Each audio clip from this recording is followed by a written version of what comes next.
80% of people who are in county jails have either a substance abuse or mental health issue, and oftentimes it's co-occurring. When we talk about health reform and population health, we will never get there if we can't get a more systematic and organized effort. But it's a very significant part of the population that has these untreated issues.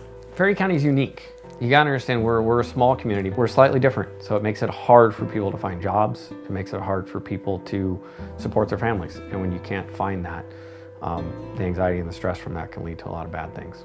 They don't have jobs, they don't have the ability to manage their medication. And that's a big deal for a couple of reasons. One, it's really costly for counties to restabilize somebody's health, and it's really expensive to keep somebody in jail. Once an inmate's in jail, they have no insurance. Nothing, nada, taken away.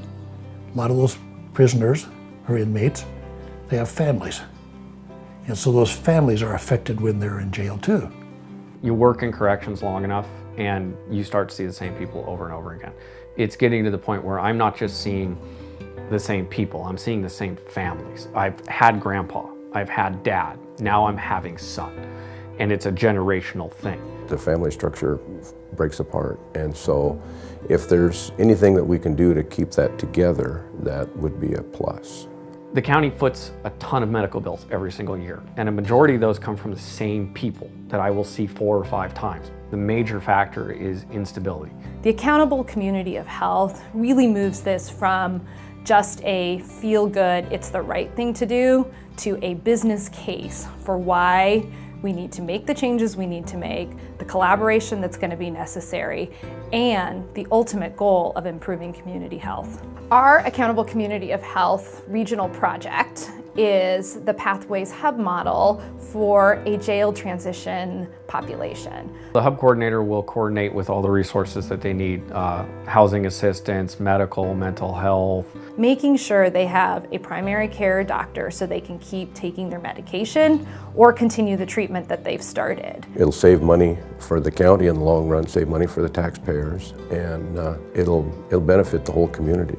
And eventually, by stabilizing them and getting them into a stronger position, then they can start take the lead on their own and get to their own appointments and get to their own things. And then they transition out and somebody else transitions in. And hopefully you do that with enough people, you make a big enough difference. When we think about our work, it is in the broadest sense of community health and improving the systems and the processes and the services that make each of us healthy. Maybe eventually at some point, the system works like it was supposed to be designed for. You come to jail once, you decide you don't like it, you don't come back, because you'll have that resource available to help prevent it. It actually touches people's lives and helps improve their family life. It's a chance to try to do something to change things for the better. And if it works, maybe that's just the first step and we can keep doing more.